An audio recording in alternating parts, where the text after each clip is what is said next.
we go.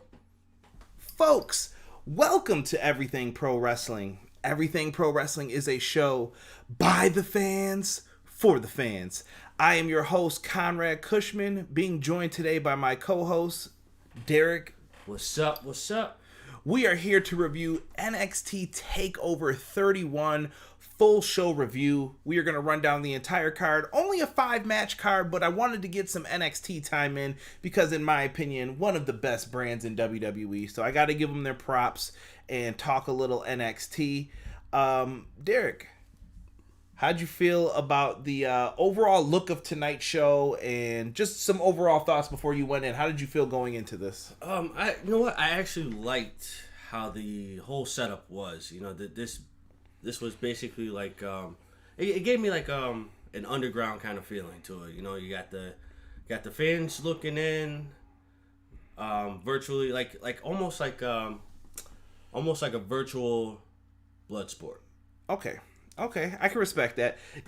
Tonight, we're going to go over what the arena looked like, who was it supposed to be inspired by, and everything else. But as all things usually go here, we can't start without our intro, so let's go to my man Montezzi, and let's let it rip.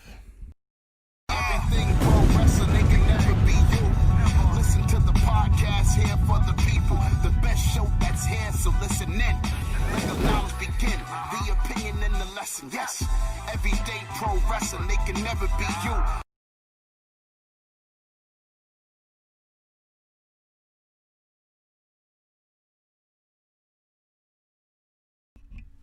All right, guys, we are back. Hopefully you guys are still loving that intro. Big shout out to my man Montezzi for hooking me up. We're going to be talking about his boy Isaiah Swerve Scott later on in this review of the show.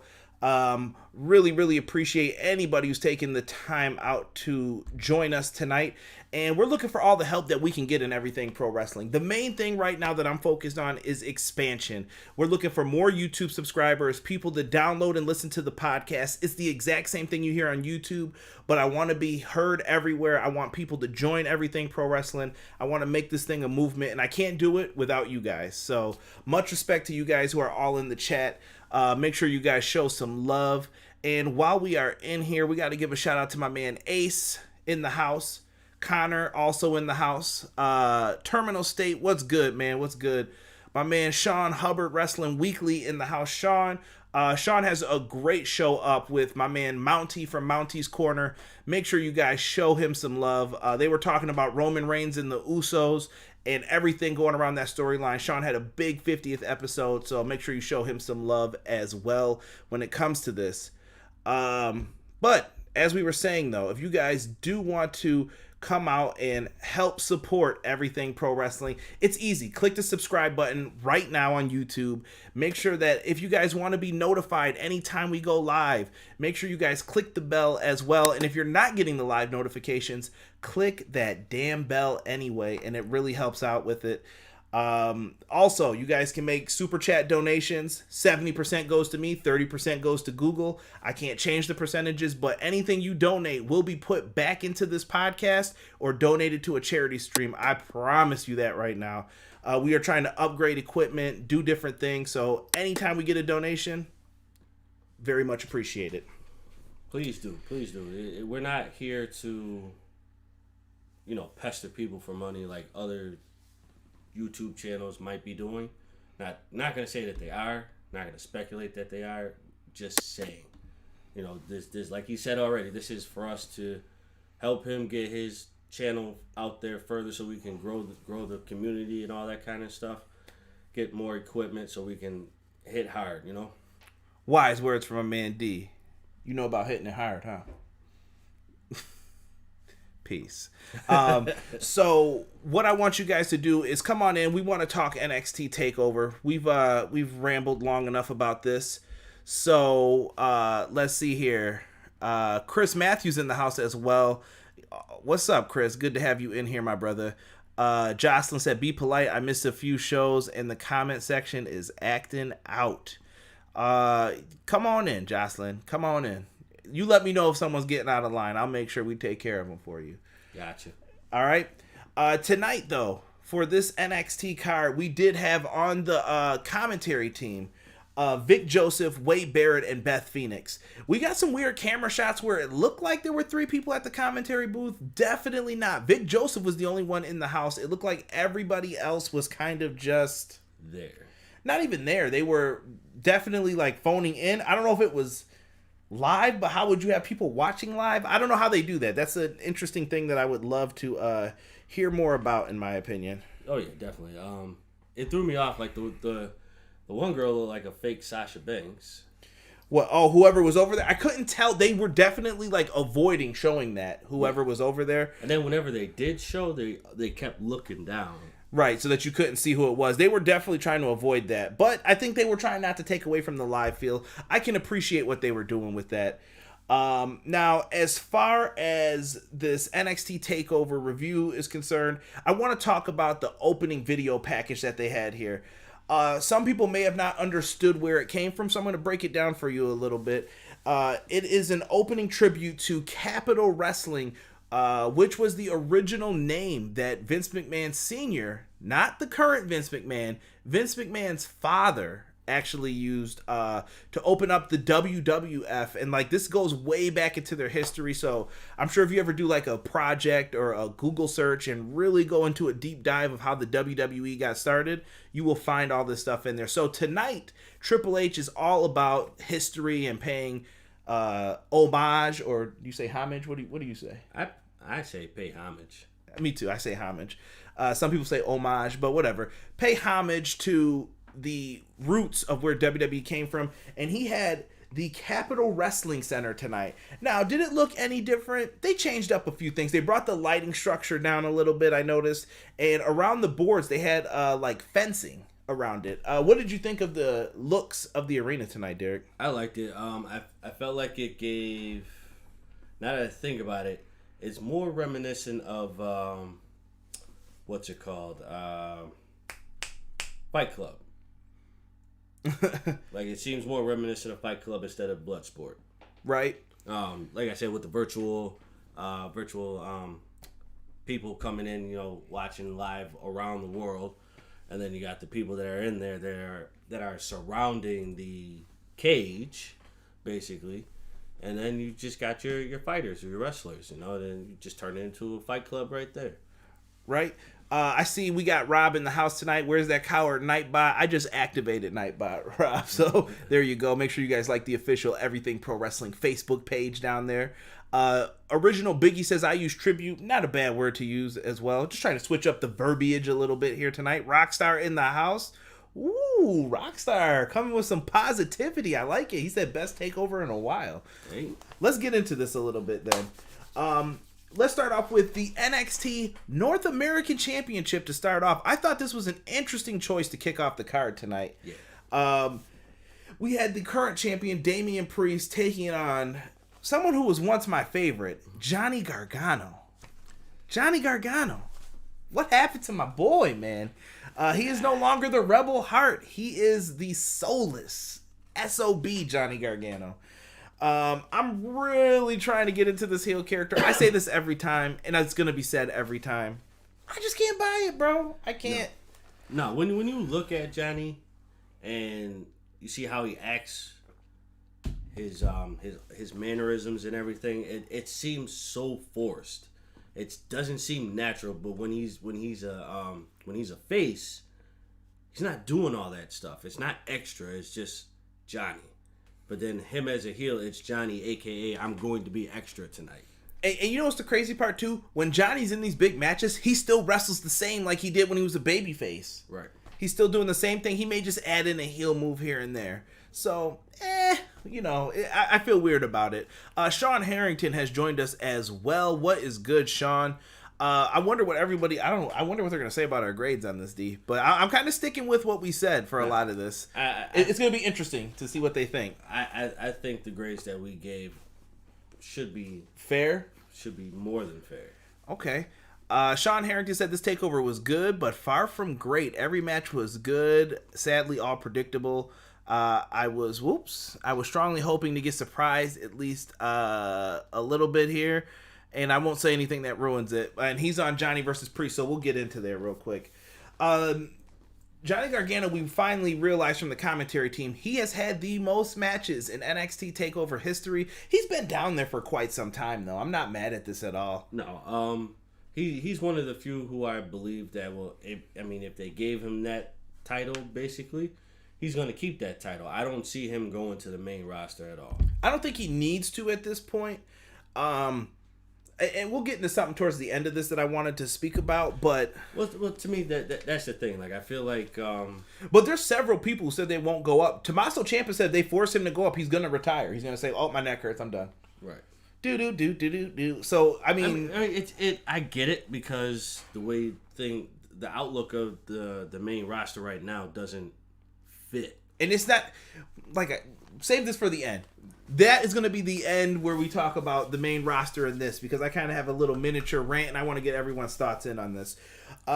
Priest's game in this match was he was the power guy. Johnny Gargano was the cunning heel, but he was going to focus on Priest's leg because he was the taller man. Right. Damian Priest gives me these weird Razor Ramon vibes. I don't know what it is. I don't know why it is, but Damian Priest has this Razor Ramon-esque look to him. He just reminds me of Razor Ramon. Like, I can see him as the Intercontinental Champion one day. I don't know if you feel the same, but I'm just putting it out there. I can see that. He carries himself very well to be an Intercontinental Champion. We had a superhero kind of reference to him earlier tonight when we were talking heroes. Oh yeah. And we had brought up Blade. Yeah. He reminds you kind of Blade a little bit, I think. Yeah. He's got that mysterious darkness to him, quiet, obviously the strength and everything, but he had that vampire-ish kind of look to him. He just looks, he exudes vampirism to me when I see him. I like it, but you don't want to make him a Gangrel type. I hear you on that. Yeah.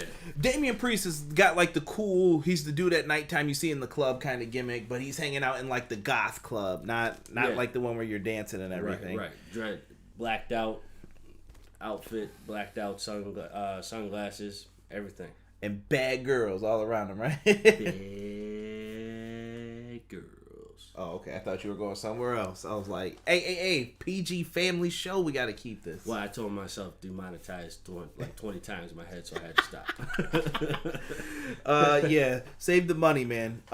So in this match, we saw a great move. I thought the Razor's Edge, hence why Razor Ramon came into my head too.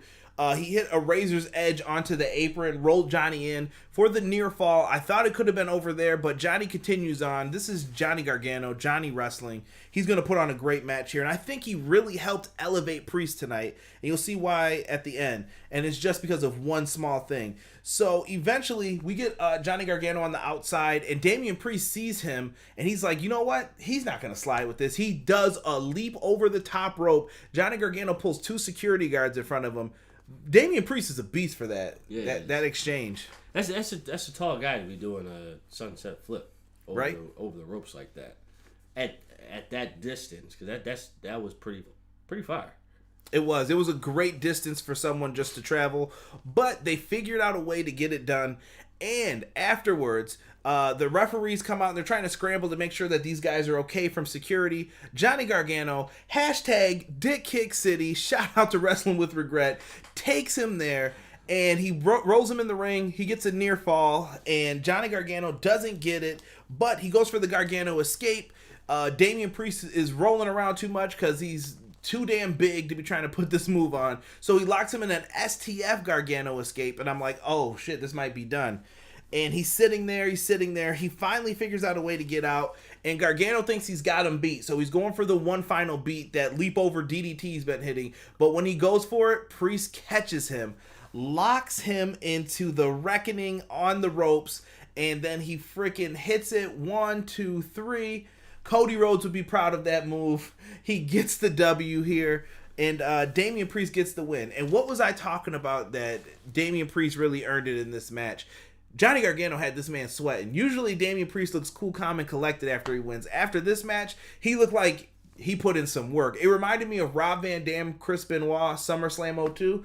Rob Van Dam's hair never came out of that ponytail. Never came out of that ponytail. That match against Chris Benoit, he had Rob Van Dam sucking wind, bro. He's like, you ain't holding up with me. That's cardio 101, baby. Yep, yeah. Anytime that you look at RVD, no matter where that scrunchie is, it's there. It's there.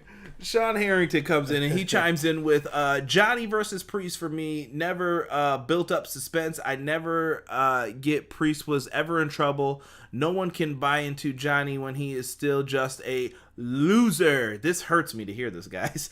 He loses as a face. He loses as a heel. What's the difference?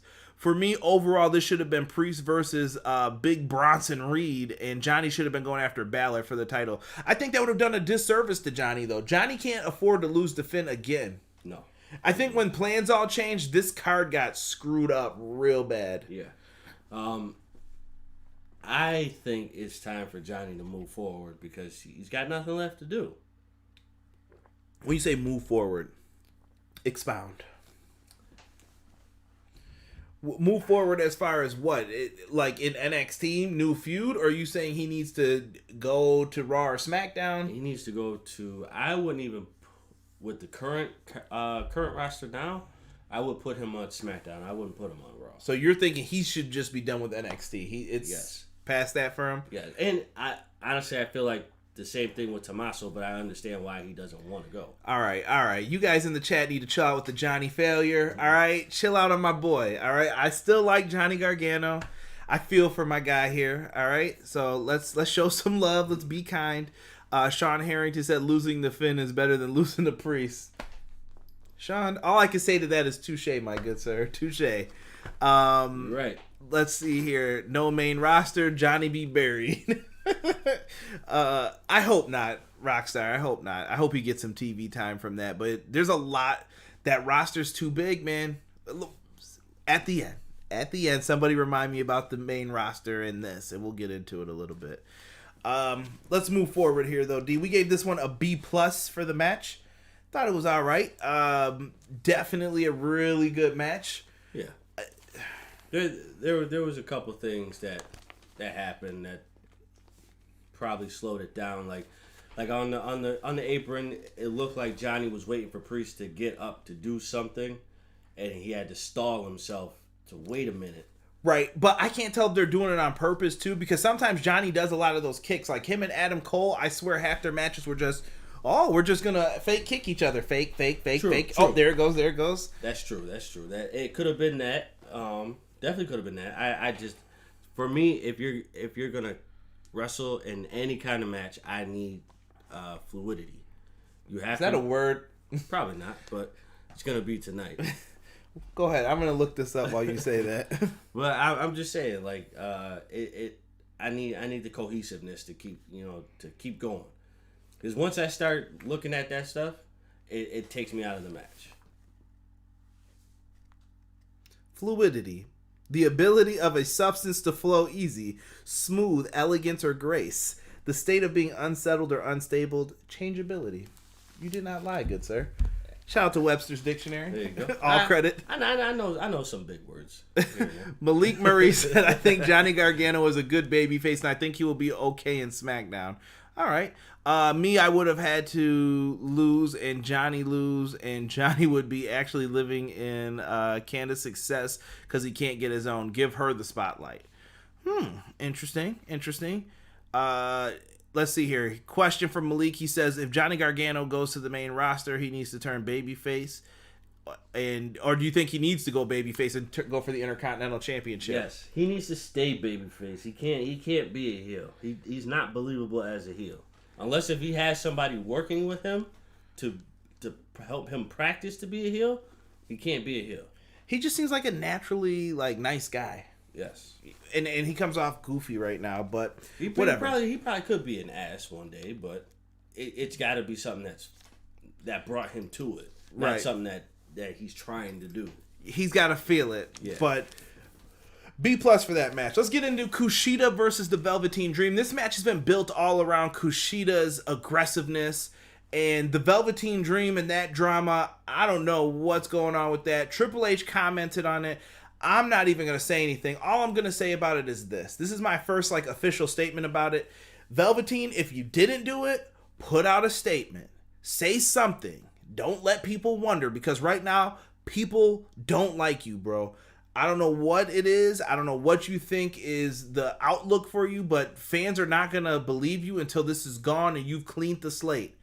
Now, as far as Triple H and WWE are concerned, you guys look like bad guys, because the person who accused him said you did nothing. So you never reached out to him. That looks bad too. So people need to put out clarifying statements on all ends.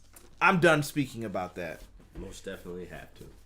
Now, Velveteen Dream comes out, and immediately we notice that Velveteen Dream has this silver-ass hair, the weird beard, and it looks like he stopped at the dollar store to get himself some dishwashing gloves. Who was he supposed to be emulating, Derek? Doc Brown. Marty. He comes out like Doc Brown. And by the way, I was messaging a friend about basketball, and because I was watching this match, I was talking about Doc Rivers and I wrote Doc Brown. So Velveteen Dream's attire had me all types of fucked up tonight when I was just doing this. I agree with what you said, though. I think he should have came out with the lab coat. If he would have came out with the lab coat, I think more people would have recognized it right away. I knew because I was like, oh, Kushida is Marty Brown, basically. Or Marty McFly. Marty McFly. I said Marty Brown.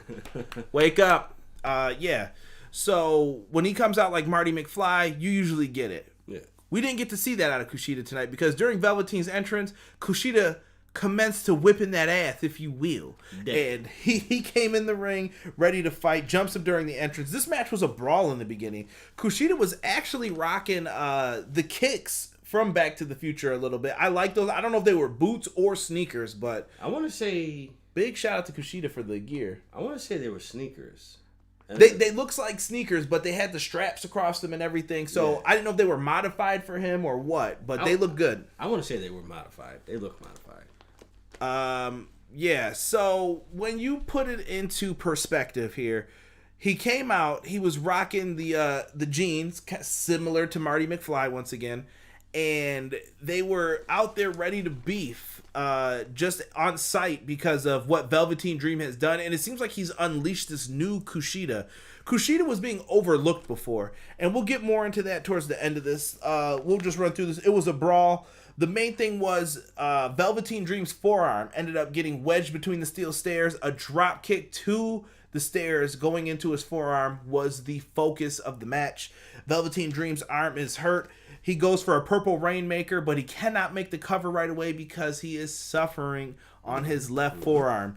Now, after that, he sells it for a while, goes for the pin. 1-2, Kushida kicks out. Kushida ends up putting on that hoverboard lock from a top rope move where Velveteen Dream took way too much time to be up there. Locks in the hoverboard lock. Velveteen Dream finally gets out of it, though, going towards the ropes. Goes for the Dream Valley driver, and while he rolls through, Kushida locks on the hoverboard lock again. Velveteen Dream has no choice but to tap out. How the mighty have fallen, Derek, yes. When Velveteen Dream, who was main eventing a few months ago, is now losing to Kushida to build him up. And is it a bad thing? No, I don't think so. I think Kushida is still missing something, though, in my opinion. Chat, I want to kick it to you. What are your thoughts on Kushida? Is he a future NXT star in your opinion, or is Kushida still missing something for you? I would love to hear what you guys think. But Derek, your opinion on him after watching this. On Kushida? This is a good performance from him. It's been a while because he had that broken wrist. So I completely forgot all about him because I didn't know he broke his wrist at that time. I thought he was there, and then he was injured. And I forgot about it until you brought it up, that he was injured. You were like, wasn't he injured? I was like, I don't remember that. Then the video package, thank goodness, showed that he was out for 2 months because he had broken some bones in his wrist or something. He did something light to it that wasn't too bad, but he had to be out for a little. Yeah, he did enough to it to sideline himself. I think Kushida's performance in this performance, we take out all the other ones ahead of time, before this was a great performance from him because it actually showed to me like, what's the biblical story I'm looking for? Give me the preference of it. He went to Catholic school, by the way. Yeah. Any of the nuns who taught us, you'll be very disappointed in him. I got it. I'll let him know. I'll tell y'all. How you doing, sister? Sister Mary Clarence. Yo, peace. Velveteen Dream is the giant. Okay. Oh my goodness. Now you're making me mad. Go ahead. Continue. I'll get it in a second here. But basically, he was he was trying to overcome the odds with Velveteen Dream because Velveteen was basically beating him down before all this happened. David and Goliath. There we go. So David and Goliath kind of situation. Shout out to Google. That's how I looked at this. This was a David and Goliath kind of situation. Okay, so you're just saying the smaller guy had to prevail here. I get it. Malik Murray wants to know, do you think the Velveteen Dream, does he need to go to SmackDown? Hell no, in my opinion. Velveteen Dream needs to get his shit straight. I'm going to say it now. I'm talking like a dad. I'm older than him, so I don't give a shit. Boy, you need to get your shit straight, all right? You need to get your stories put together. I'm done talking about it. You need to fix all this. Sean Harrington said Velveteen Dream needs to go away for a few months before returning and hoping people forget his drama. There's no hoping. You need to fix whatever's going on with this. You need to put out a statement from your lawyer. You need to, if you didn't do anything wrong, you need to clear this up. Well, I think so. That's actually where I was getting at. I think the plan was to take Dream out because they had Kushida throw on the about to say hammerlock. Jesus, what's his move called? What's that finisher called? Hoverboard. Oh my God, the hoverboard lock. Hold on, Jocelyn, for the record, we did have it on Google before you wrote this. It just popped up, but I see you, though. Thank you for putting that in there. When he put the hoverboard on him, I think this was the opportunity to say, all right, let's continue this so that we can make it seem like he's out so he can handle this shit. And I think what Sean Harrington said is the future for Kushida. Kushida will dethrone Santos Escobar possibly in the future. I would imagine that would be his future going towards that Cruiserweight Championship possibly. But I feel like that's what he was doing in New Japan too. If you push him right, maybe North American Championship. Right now, NXT, a plethora of things could happen. I never thought Kyle O'Reilly would be in the main event, so who knows what you would see on a TakeOver. That's true. Give it some time in between, and we'll see how we're feeling. We gave this one a B overall. We thought they had some interesting counters for everything in this, so B for this match between Kushida and Velveteen Dream. Just a little notch below. After the match, though, Kushida did continue to put on an ass whooping. I thought they were going to go the old, reverse the match, DQ, BS, and then cost me my predictions. Thank goodness that didn't happen. So Kushida ended up still getting the victory, but Velveteen Dream looks like he got his ass whooped, and I would assume he's going to be out. That's what I was thinking. That would be the smart move for you, Velveteen. I'm older than you too. Yo, chill. We're putting this man down because of age. I'm just saying that it's friendly advice, bro. Friendly advice. You need to get your shit straight and come out and speak to the people because a lot of people supported him. Me included. I thought Velveteen Dream was great, and I just think an answer is needed for people now to get behind you again. You've been accused of some horrible things, so... And I know that before it happened, it came up too, and some people were saying it wasn't proven. I don't know. We live in a weird-ass society today. Yeah, but it's at that point now where people are past that it wasn't proven. People are at that point now where it's like, all right, bro, you got too much on your plate right now. Well, or you need to prove yourself. Triple H earlier on, shout out to Sean Ross Sapp. We're going to give him full credit for this. Triple H said that Velveteen Dream's personal immaturity sometimes affects his professional immaturity. That's true. I don't agree with that. That sounds like bullshit cop-out stuff in my opinion. Like, immaturity, what the hell does that mean, bro? Like, maybe if you guys properly did the investigation, you wouldn't have these problems. So it just sounds like they're covering up their mistakes, his mistakes. It's the way of the E. Yeah. They've done this in the past. Yeah, so. I'm done with it. Let's talk about some good news, though. October 28th. Mark your calendars. Oh. We have brought back a pay-per-view that I've been talking about for years and years and years. And I'm happy to see it brought back. Hosted by Shotzi Blackheart. We are going to have NXT Halloween Havoc. It's back. I'm saving this man's channel from being demonetized. I'm not going to talk about that. All right. Well, look. NXT is going to be bringing back Halloween Havoc. I expect to see the Big Pumpkin. I want to see that Big Pumpkin from the WCW days. I want to see the grave stuff. I want to see all the kooky bullshit that you got that goes with this. I want it all. It's Halloween, damn it. Have some fun with it. I think this is going to be a fun episode, though. I think it'll be good. I definitely think it'll be good. This will be going up against... I don't know if there's another Dynamite before that. I'm going to check this out. Are you going to give some thoughts here, or are you going to respectfully back out of this? I'm going to respectfully give some thoughts. Oh, here we go. Go ahead. And respectfully bow out of it at the same time. All right, go ahead. Nice to see Halloween Havoc. I think that was probably my favorite pay-per-view from WCW. WCW. Go ahead. Tony Schiavone! But no, it's nice to see it come back. I agree. If you're gonna do Halloween Havoc, please bring the pumpkin, bring the ghouls, bring everything. This is your opportunity to make Halloween Havoc a big thing again, like it was back in the day. I just say have fun with it. At the most part, I really wish this was a pay-per-view, but it's not. They're using it as a special. NXT took over the War Game stipulation, all that stuff. Things that I think Vince could have capitalized on. NXT have been trying to take them over slowly but surely. Not mad at it. Right. Let's get into the NXT Cruiserweight Championship match. We have Isaiah Swerve Scott taking on the champion Santos Escobar with Legado del Fantasma in his corner. This match had a great back and forth start to it. Isaiah Swerve Scott, definitely one of the best offenses in the WWE, in my opinion. I really like how he does things just to make things look different, if that makes any sense. He is doing maneuvers just to, okay, I'm going to put my own twist on this. People are expecting me to do a moonsault here. I'm going to do a twisting corkscrew instead. Right. Oh, people are expecting me to slide out of the ring. Well, when that person slides back in, I'm going to do a moonsault instead, where it looks like I'm doing these things. I really dig Swerve Scott's offense. I really think that he's got a lot of good things going for him.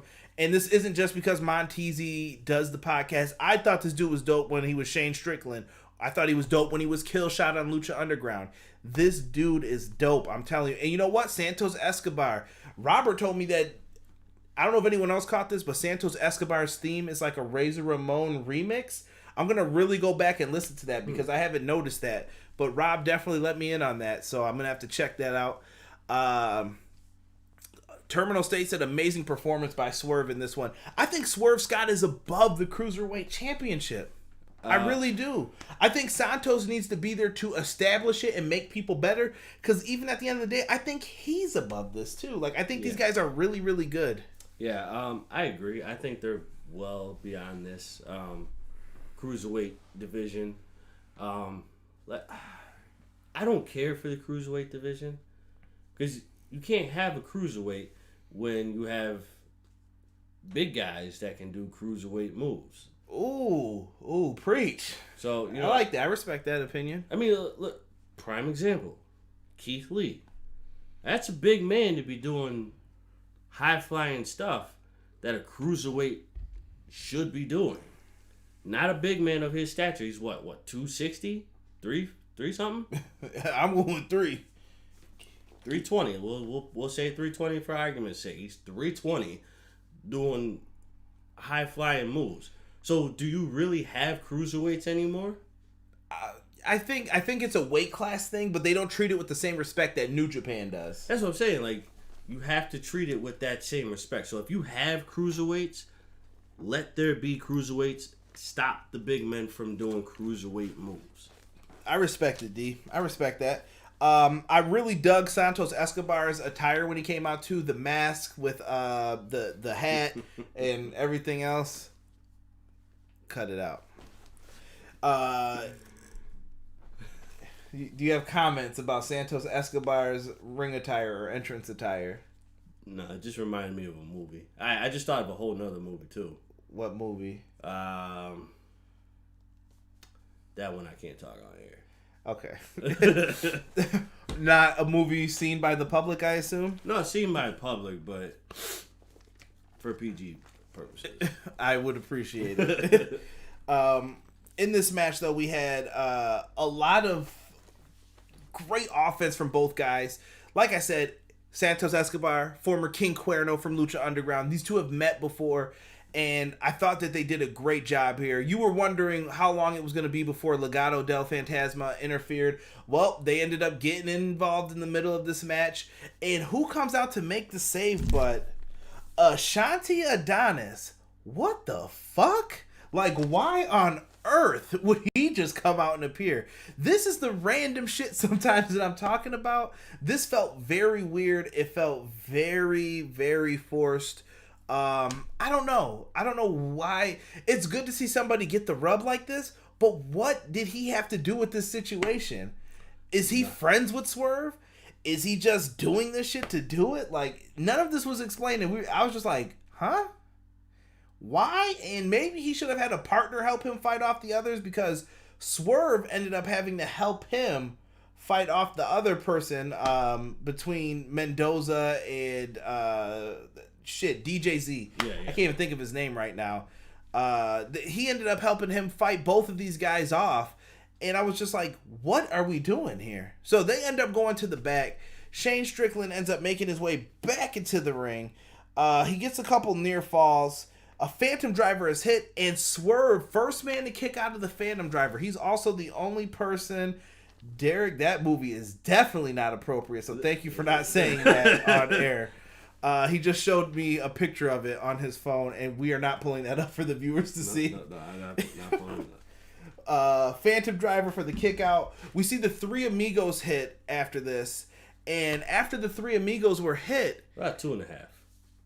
He hit all three. No, he only did 2. No, he hit all 3, bro. I got this written down. No, he did 2, bro. He did 3. I didn't see the third one. He did 3, because then he went for the frog splash. I only saw 2, bro. Disrespect. Somebody correct this man. All right? And then you could go tweet at Derek, hashtag you were wrong, Derek. All right? I'm tired of apologizing for when I'm wrong. He goes up. He does a weird, busted-ass looking frog splash, but he missed it. So maybe that's why he did it like that. And you would think Swerve is going to get the win, but they end up battling out on the apron. Swerve gets knocked backwards, and he barely grazes his head on what is supposed to be the exposed metal part to where the buckle connects to the ring post. I didn't even see this. Derek saw it, and he was like, oh, yeah, he exposed that at the very beginning of the match. I never noticed it. Yeah. It was super quick when he did it. Like, Swerve got him out of the ring. He, like, rolled somewhere. Got up, pulled it off. Only way I noticed it is because he put his hand up, but then when he went down to the floor, I saw the apron skirt go up, and he threw something up under there. So that's what caught me. I'm like, oh, he took that off. Yeah. Okay. All right. I did not peep that. Malik Murray said, "Do you think the Cruiserweight Championship is worthless?" I'll let you handle that. Yes. This dude loves to say hateful things. I don't think it's worthless. I think that it has to be used properly, and I think since NXT UK is not involved, because we still got the drama with Jordan Devlin as well. Is he the champ, or because technically Escobar is the interim Cruiserweight champion on this UFC weird shit, so they're gonna have to probably meet eventually. I think it's worthless. Let's see here.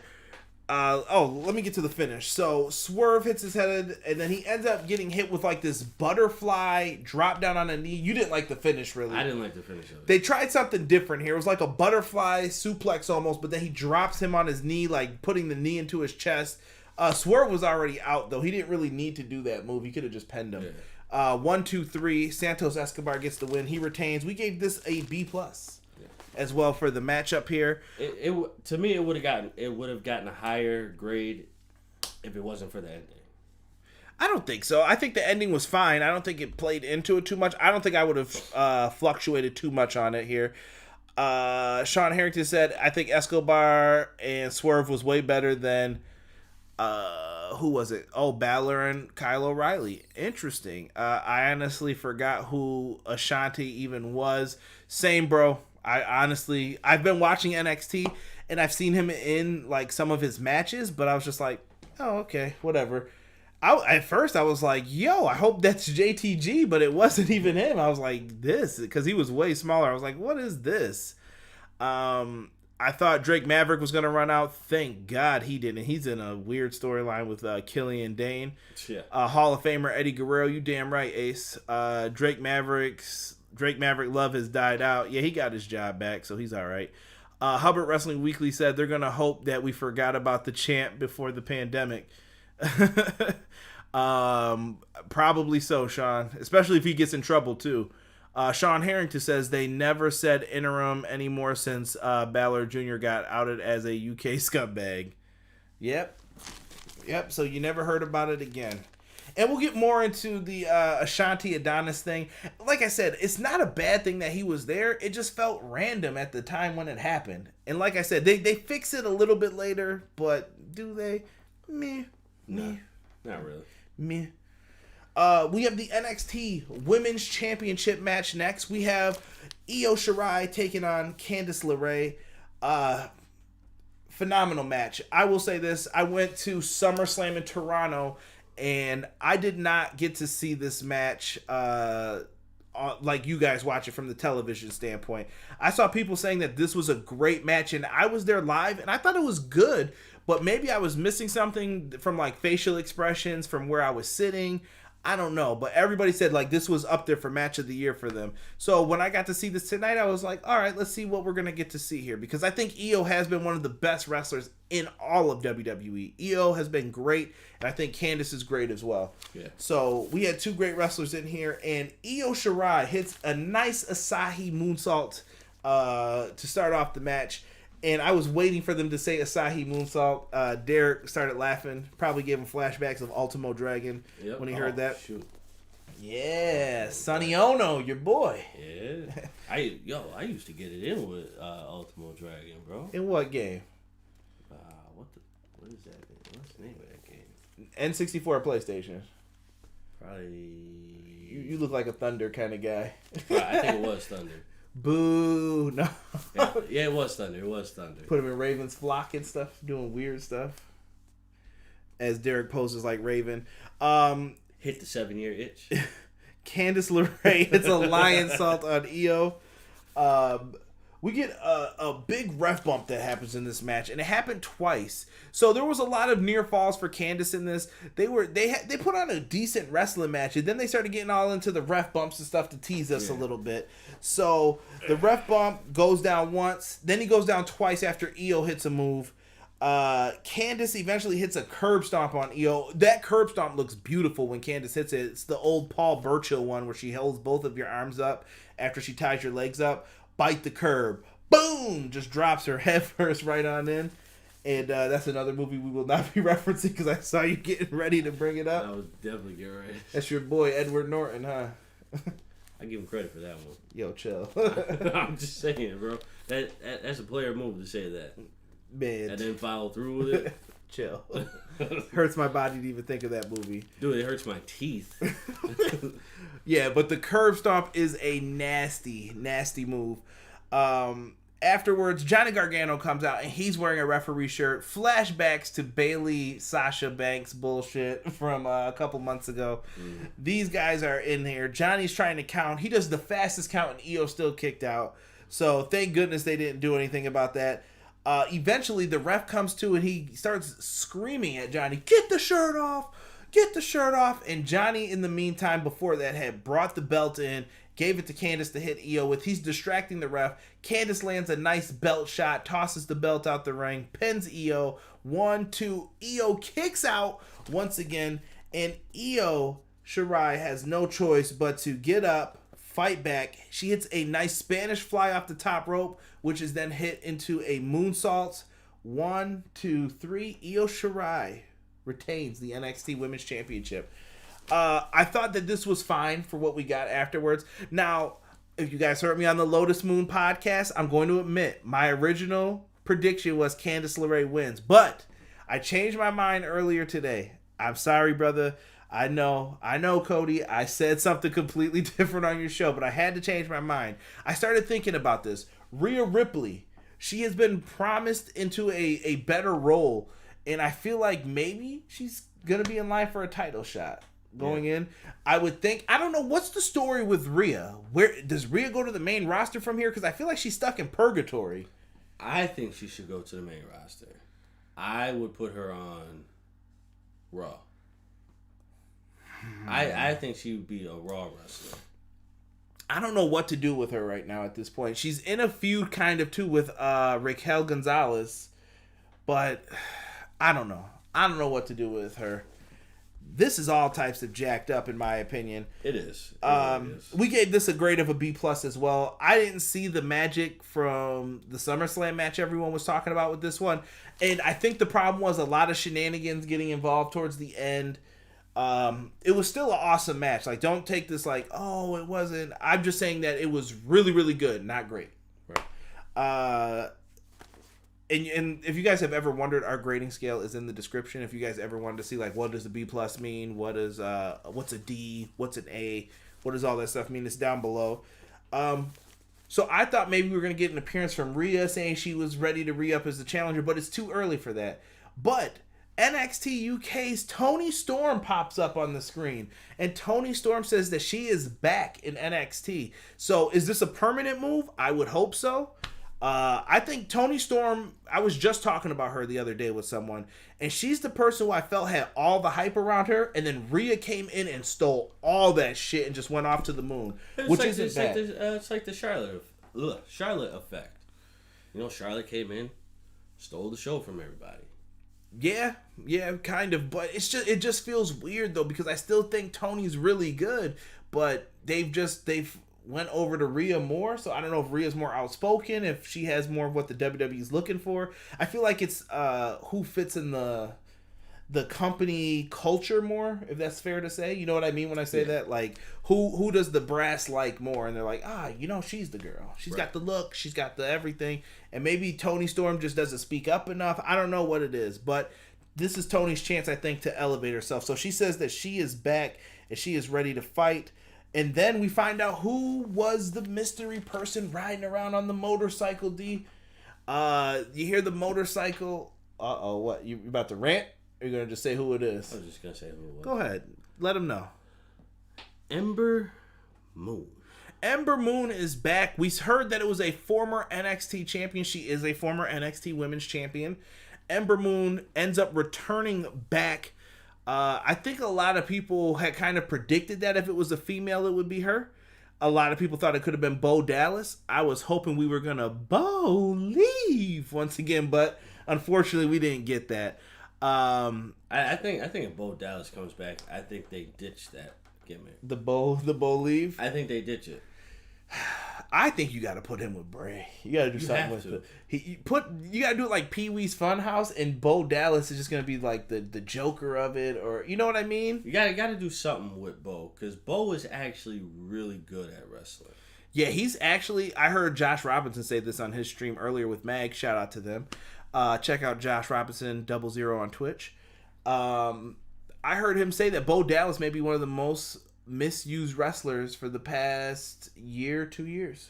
I will agree with that, because Bo is, when I first started watching NXT, Bo Dallas was probably one of the first people I've seen, and this dude could tell you, I hated that Bo Lee gimmick. I hated it. I thought it was horrible. I thought it was the worst piece of garbage gimmick I've ever seen. Worse than, oh no, I won't say worse than Doink. Maybe worse than Doink. Nah, Bo Dallas was the man for that gimmick. He was great.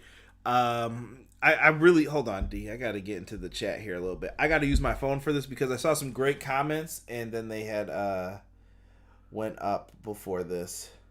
But you know, Bo Dallas teaming up with Bray would be very beneficial for both of them, because then you bring back well, not bring back, but you bring in Bray Wyatt, then you bring in Bo Dallas, then you have Alexa Bliss as quote unquote Sister Abigail.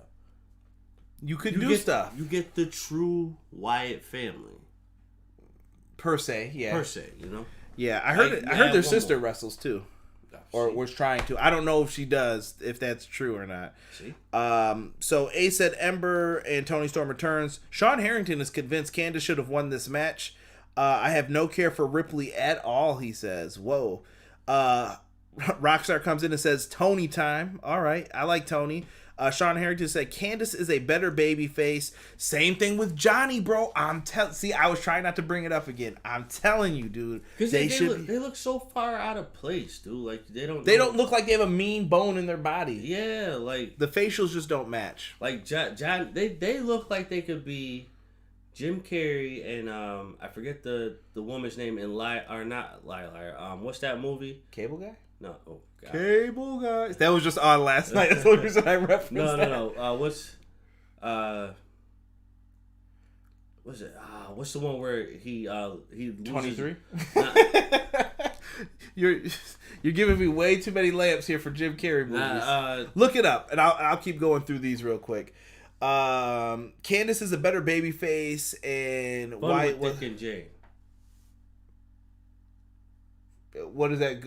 Expound. I'm sorry. With Johnny, so they just remind you of that movie? Yeah, like if you ever watch Fun with Dick and Jane, they pretend to, like, there's one scene where they pretend to rob a little old lady. And it fails horribly because Jim Carrey ends up carrying out groceries from this grocery store for this little old lady. She's sitting there looking like, what are you doing? He's like, I don't know. I'm lost. She needed help. So I helped her. Terrible. See, you can't get Derek on these movie rants because that's like Derek's main thing to go against and make comparisons to. Where were we with this? Plus the crowd atmosphere aided their first match. I agree, Sean, with that too. Toni Storm should have got the push Rhea Ripley got, he said. Malik wants to know top 5 wrestlers that need to go back down to NXT. Malik, we're going to address that towards the end, so we're not ignoring that question. Original Biggie said, nice to see Moon back. Sean said, I didn't see Tony coming, but Moon was my prediction. A said Ember Moon. Sean Harrington said, no Dallas on a motorcycle? Never. Laughed my ass off. Rob said, Storm would be better off on the main roster while Rhea is Triple H's dream girl. That's why I started laughing, because Rob put that. And I do think that it's like... It is. You know Triple H don't want to let her go. Jocelyn says, I've seen Tessa. I don't know where that came from for Tessa Blanchard. Maybe when we were making our comparisons before. Sean Harrington said Bo should have been given the Pee Wee Playhouse character for Bray. I agree. That would have worked out perfectly. Ace just came out randomly and said Big E should bring back the 5 count. Rob said Bruce Almighty. We're just coming at it with the Jim Carrey movies. You definitely can say Bruce Almighty, but with them being heels. Hey, listen, original Biggie's with me. Cable Guy is very underrated. It's a great movie. Oh, I love that movie. Yeah, me too. Cable Guy is great. Cable Guy. Yeah, B+ for that match though. Not mad. So we get Toni Storm's returning. Ember Moon with the shaved sides of her head. I hope that Ember Moon can recover from her injury and really just make an impact down in NXT. I think she's needed right now down there to help beefing up the women's division, because I feel like some call-ups have to be happening soon. Because the women's division, we haven't really seen too many disappear besides Mia Yim and Mercedes Martinez for Retribution. And your thoughts on Retribution? Trash. All right. So, going forward, we go backstage to Ashanti Adonis, and he says it's showtime. And he's rapping. He's got like this rapping hip-hop gimmick. Why is his name Ashanti? I don't know. Maybe that's his favorite like female singer, and he just put it with Adrian Adonis because he had the swag. I don't know, Derek. I can't pinpoint it. I'd have to ask him in an interview. Ashanti, feel free to reach out. We will do a respectful interview, but it would be respectful. I'm just saying, like I just want to know the origin behind calling. Maybe it's his real name. Who knows? Okay. Maybe. I don't know the origins behind it, but I don't know, man. The password is nipple. Yes. Sean, you might have to. You know what? You're getting pinned comment right now for that. Is it gonna pop up here? Is it gonna let me? Sean, I'm sorry, it will not let me pin your comment for some reason. Maybe it's because it's got the word nipple in it. But yeah, so he's got this hip hop gimmick.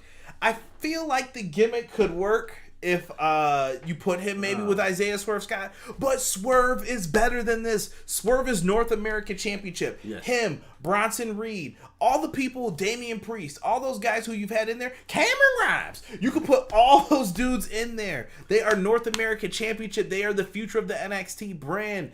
I don't understand this. I say you disband that belt and have them just. You don't like the North? I love the North. No. I'm talking about the Cruiserweight. Get the Cruiserweight out of there, just like I would get the 24/7 title out of there. That's horrible. I don't care for that. You're jobbing out everybody for the 24/7 title. Why? Just start letting people go. The Cruiserweight title, horrible. You have too many people that can do high-flying moves. So that means Keith Lee should be a Cruiserweight. Well, Cruiserweight is based on weight class. Nah. What weight class? 205 and under. That's why the show's 205 Live. You think Swerve is 205? Potentially. I don't know. I'm not hearing it, bro. I weigh 189. He can't be 205. Muscle weighs more than fat? He's not really muscular, so. I think he is. Technically. Theoretically speaking, he has some kind of muscle, but he ain't 205. I think he is. We'll look this up after. Hold on. I'm looking it up now because I think it's a farce. Okay, go ahead. Sean says it's all good, and Ace said that they changed his name. He had a different name before that. So they must have told him to change his name to something else. So he picked that. Ashanti Adonis. Okay. I just don't want to see them as a tag team. I'm going to admit that right now. Like, straight up, being bold. I don't care. And I was disappointed the tag team titles weren't on the line here. Lack of a tag division. Once again. You can't. What's his name? Shane Strickland? Yeah, that's Swerve's real name. It says he's 201. I think that's a lie. He might be, dude. He's kind of taller. He's like lanky. Nah, I think that's a lie, bro. All right. Derek doesn't want to believe. The 205 Live stip is real.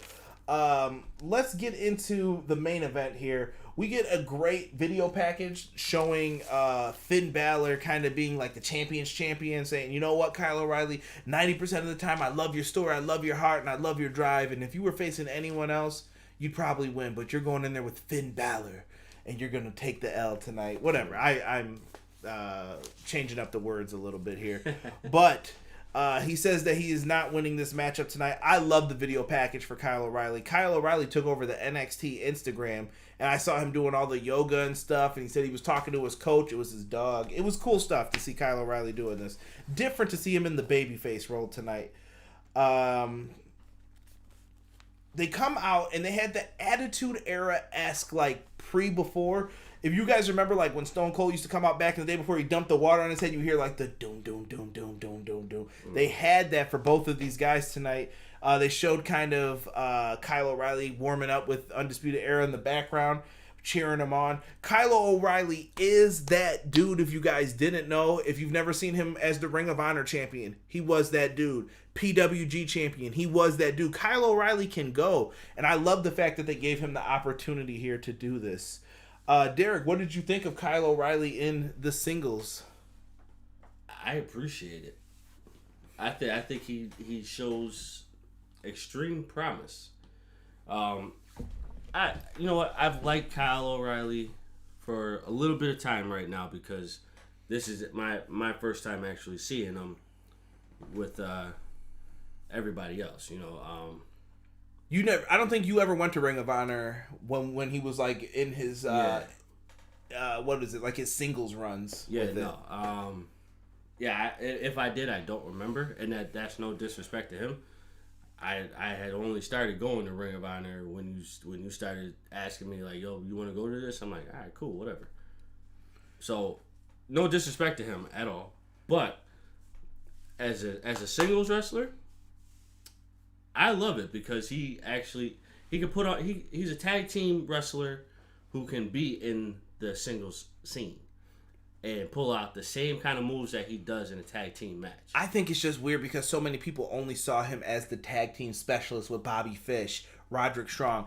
And most of you may not know this. The first time I saw him, he was in a tag team called Future Shock with Adam Cole. And when I first saw them, I thought that these two were just, these are the opening Ring of Honor dudes for now. Right, yeah, exactly. And they turned out to be the shit. So, boy, sometimes you need to watch what you say about people because it may come back to haunt you. Yep. And those were two guys that I was like, you know what? I'm sorry I ever doubted them. They put on great matches, though, when I went to Ring of Honor several times in the opening matches. They were really good, and I never thought they would turn into these machines now that just wrestle, and they got this down. Yeah. They really look good here. Sean Harrington said something that I will definitely agree with. Kyle's push should have been built up more than 2 weeks. This felt like a very last minute change from what they were doing here. That could also mean like something's happening. Yeah, well, they had some pandemic issues, we'll say. Well, no, not even that. I think like something in the storyline is happening. Maybe. I feel like they had to switch some things around. I don't know why or what's happening. I hope there's long-term booking for all of this going forward. I think there is. I hope you're right. So, in this match, Finn Balor wrestles. This was a Ring of Honor style match, I felt. Not even New Japan. This felt very old school Ring of Honor. They even had at one point Finn Balor holding his arm, doing the air guitar, making fun of him at the same time. Balor's cockiness was great here. Looks like Finn Balor's more of a baby face now. I don't know who's heel and who's face. Like, they just change people. You gotta stick with one thing at a time. If he's gonna be heel, let him be heel. If he's gonna be a face, let him be a face. But did you think Balor was a heel or a face tonight? Tonight, I mean, what were the vibes just instantly when you saw him? Like, what were you thinking? I felt it was neither. So you thought he was like neutral? I felt he was neutral in this. Like he showed the aggression, but it wasn't like the negative aggression that you would normally see out of a heel. But it wasn't positive aggression either. I don't know, man. It was tough to say. These two wrestled a hard-hitting match. So this was a lot of like the big strikes, big drop kicks, kick to the sides. The main focus I had for the match was Finn Balor's left knee and Kyle O'Reilly getting hit in like his midsection area. Mm-hmm. I think they said he got kicked to the liver. There was blood coming out of both guys' mouths. They were just nailing each other in the face. They made this a hard-hitting contest so that you believe. This was the old school Ring of Honor stuff I was talking about here. Right, yeah. Hard-hitting from the get-go. And I think Kyle wasn't even expecting that kick from Finn. Because you don't expect someone to get kicked in the stomach and then they go to hit you and they're like, all right, hold on. Let me see here. Sean Harrington agrees. He said that this was formatted like a Ring of Honor match. Ace says that just watches old matches in ROH Evolve and New Japan Pro Wrestling. Yes, Ace. Him and Bobby Fish had some tremendous tag matches in New Japan as well. Jocelyn says, watching Kyle O'Reilly in AAW wrestling is a beast. That may have been before he was in ROH too. So Jocelyn coming with the knowledge. Thank you, Jocelyn. Stelios. Stelio Cantos. I don't know why we say. I wish we had like a super chat amount for what people donated just for Jocelyn, so that would pop up. Yeah. They had the back and forth here. Kyle O'Reilly eventually locked in a heel hook right before that Balor hit a 1916. He kicked out. He locks in a heel hook. Is Finn gonna tap? He gets to the bottom rope here. Afterwards, Finn Balor is able to finally pull off the coup de grace. 1, 2, 3. Balor retains, as I think most of us predicted. I went 5 for 5 tonight, so I'm feeling really good about my predictions. And Bloody Mouths, it was a good wrestling match. Classic Ring of Honor stuff here. We gave this an A-. Match of the night, maybe. I think you could argue any of these if you really wanted to, from Candice, Io, Gargano, Priest, to this match, to Swerve. I think Kushida and Velveteen would be the only one I would write off and be like, nah, that was a match of the night. But the rest of them, I say you could argue it. I would give the Io and Candice LaRae Match of the night? I would. Ooh, harsh. Okay. I would give it to him just because Io is really good. Candice is good too, don't get me wrong. But I don't know, I feel like Io brings out a lot of positives in somebody in her match when she wrestles somebody else, because I feel like they have to step up to what she's doing. Okay. Like I said, you could argue any of those in my opinion. Sean Harrington, let's go back to this. Balor hasn't really been heelish in months. Ever since he fought Priest, I felt they have turned him back to a babyface, especially when they were setting up Balor versus Walter. I wish we got that match. What's good, Sick? Thank you for joining us in here, my brother. Sean Harrington, Kyle O'Reilly versus Kushida in New Japan is one of my favorite matches Kyle O'Reilly ever had. I like it. It was in the Super Juniors tournament. All right. See? Super Juniors tournament. Yeah. That's in New Japan. You need to chill out. Derek never gets to watch New Japan because he can't get his lazy ass up at 4 a.m. when we're doing those reviews. Shout out to Rob for when he gets up for that. Bro, I would literally have to come home after work and go right to bed in order to do that. One of these days, I'm going to do it. Sure, buddy. That was me doing air quotes if you heard my fingers popping. All right, so we gave this an A-. After the match, let's talk about what happened. Ridge Holland shows up. Ridge Holland is the new Brock Lesnar. I don't know if you guys watched when I was doing those NXT reviews. I'm telling you now, this is baby Brock from 02. I think he has the potential, keyword potential, to do this. I'm not saying he's going to be the shit, but I think you have potential in this guy to be a big monster heel for you going forward. Mm-hmm. Ridge Holland is sitting there with Adam Cole draped over his shoulder like he is a piece of trash. He throws him over the guardrail and he's down. Kyle O'Reilly's bleeding out the mouth because he got the shit kicked out of him. Finn's sitting there with a bloody mouth with his title. Shout out to the ref who put it backwards so this man could say his famous line that he always likes to say. TNX? Disrespect. So they end up doing that. Adam Cole's laid out. Undisputed Era runs out. Bobby Fish and Roderick Strong are loud as hell. Get a medic out here. What happened? Like, what do you mean what happened? He got the shit beat out of him. Come on, man. They're asking Finn like Finn knows what happened. He's like, what happened? I was in the match. I didn't see him. So, overall grade for this show. NXT came off tonight as this card was felt very rushed. I felt it was unnecessary, and I didn't have that usual hype for NXT like I normally do, but today I got hype for it. Right. Overall, we had one B match, one A- match, and the rest were B pluses. This is going to be a B plus show from us. Yeah. I really don't have much to say about this. I think it turned out to be what it was. Cool. That's just what it is. You take it for what it's worth. You guys can go in the chat and tell me what you thought of the show. What would your overall grade be? Whether it's a letter grade out of 10, whatever you guys want to do, let me know here. Sean Harrington said, get on Daily Motion. They always have New Japan on there. Or you can buy New Japan World. A little bit less than $10 a month. Well worth it. Sean Harrington said, yeah, he's even got that semi-dangerous in-ring look like a young Brock Lesnar who would often hurt guys.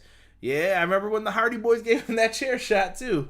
Chair shot heard around the world. Six said, y'all think these superstars coming back to NXT is a corporate decision or more of a superstar preference? Corporate decision. I was going to say your famous line. What? A little bit of column A. Oh, a little bit of column B. A little bit of column A, a little bit of column B. A little bit of both here. I think that corporate wants those ratings up. Why not? Terminal State said B plus for me too. Respect. Sick. Likely superstars asking for the move as a last resort.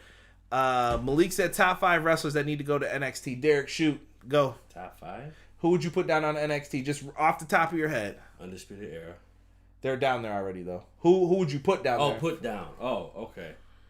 I even shouldn't say who would you transition. We should say. Move over. From the main card? Yeah, from the main roster. Who needs some NXT love? Everybody. You pick 5. Pick your 5 that you would said. That you're like, you need to be rehabilitated a little bit. Buddy Murphy. Okay. I go with Buddy Murphy. Angel Garza. Okay. Shit. You're just taking out the whole damn Raw roster? Pretty much. You put Ziggles? Yeah. Just give him something to do. Okay. Just to give him something to do, because him being in like the underground scene part of it is like, that's not really doing nothing for him. Okay. Let him do something or let him go. Ace said 3 out of 10, B+ anyway. Love it. Ricochet, 6 that needs to take his ass back down. Yep, Ricochet. You might as well send back what's his name too? Oh, Ali? Yeah. Damn. That's 5. That's good. That's a good 5 though. Let's see here. Sean Harris says sickest shot in WWF was The Rock bashing Shamrock in the face while he was on his knees. Shamrock asked him to do that, if you never knew that story. He said that he thought that it would hurt less. He was like, it's better than getting hit in the head, so I'll get hit in the face. Ken Shamrock's a crazy bastard, so I love Ken Shamrock. Where is she?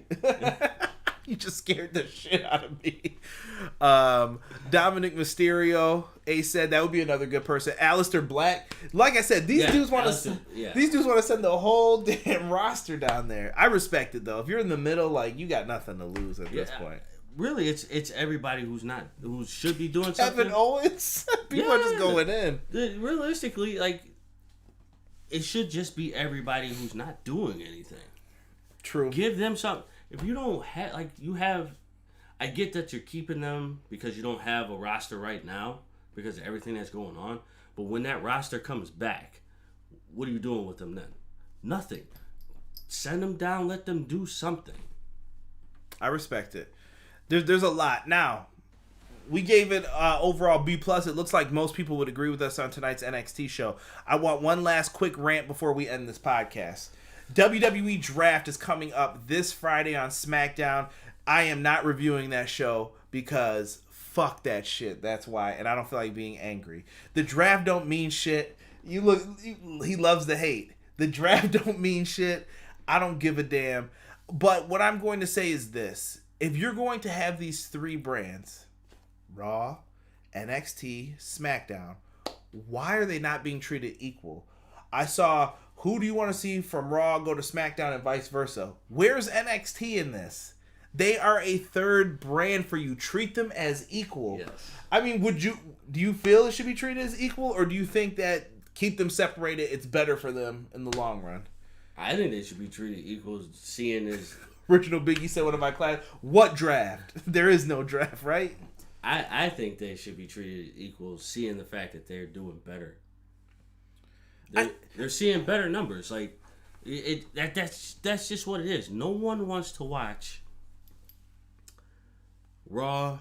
No one wants to watch SmackDown because you're sitting there losing brain cells to...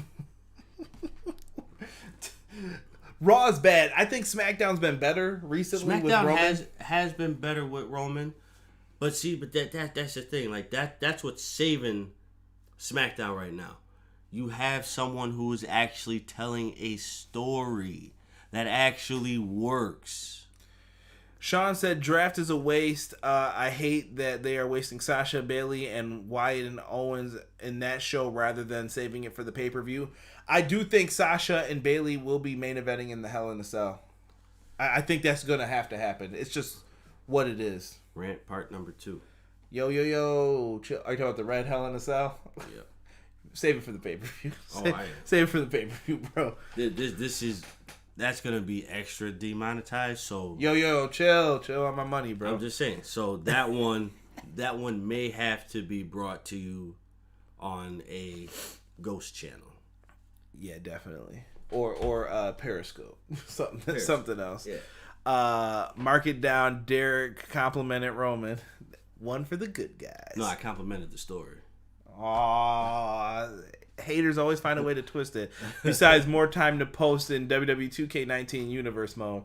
Isn't it sad that he's still playing 2K19? I still have 2K19. That's the last wrestling game I have besides Fire Pro World. Last WWE game. Sad, bro. Keep them online servers up, 2K. NXT dominated both Raw and SmackDown in ratings, matches, and story, and they did that quick story when NXT ran through Raw and SmackDown. I guess we're supposed to forget about that. Yep, forget about it. And NXT has not dominated in the ratings. NXT needs to move to a different night and stop trying to go against AEW. It's been proven that both AEW and NXT win when they don't compete against each other. But instead, Vince McMahon is using this other brand to take away from AEW. I get the business reason why, but if you're USA and someone else, aren't you just like, yo, let's put the show on Tuesday, bro? Right. We don't need to do this. Yeah, let's be smart about this. Tribal flowers means more than a heavyweight belt. You damn right when that's your chief. Damn arrow. Let me end the show before Derek starts hating and getting mad. Until The Rock gets there. If he's got time. You ain't the chief for shit. Oos. He really wants Rock to say that. He's hurting NXT for petty reasons. Yeah, I think he's hurting his company in the long run too, though. WWE's ratings for Raw have been down like 20. I want to say it's over 25%. I could be wrong. It's close to that number though. 25% from a year ago. Yeah. You got big problems that you need to look at long term wise. And it's not going to change with Vince at the helm right now. Nope. Something's got to be different about this. Something definitely has to change. And when they do those little snippets of WWE has ranked up more ratings on this, and this, I think that is false. Like Solid Monster said, if it's on SmackDown, it didn't happen. Well, I'll say this. WWE's making more money than they've ever made. But when those people all start to disappear, you're going to have problems. I mean, do you think, as they would say, do you think WWE is doing better than baseball right now with the ratings? No. I believe more people are watching baseball because it's playoff time. Mm-hmm. Now, if you're talking like regular season, maybe equal. Maybe. But playoff time, absolutely not. Y'all getting... I love when he pauses himself to save things. Sean Harrington said this better lead to Roman versus The Rock. After all, he is blood to the High Chief Peter Maivia and birth The Rock into the next line as High Chief. I like it. Like I said, we can see it if it happens. This would be a really dope match. I'm telling you now, though, you know Rock's losing. Like, Rock's got to take the L. No, we're not doing that. But the build-up will be amazing to it. I will curse this whole company. Better get your voodoo dolls ready, Charlie, right? Because it ain't happening. Roman's the future. Rock's ready to retire, bro.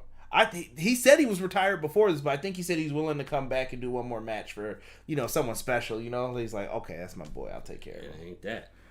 All right. Listen. Let it happen, bro. I guarantee you I'm done watching. He says this now. Mark it down. So...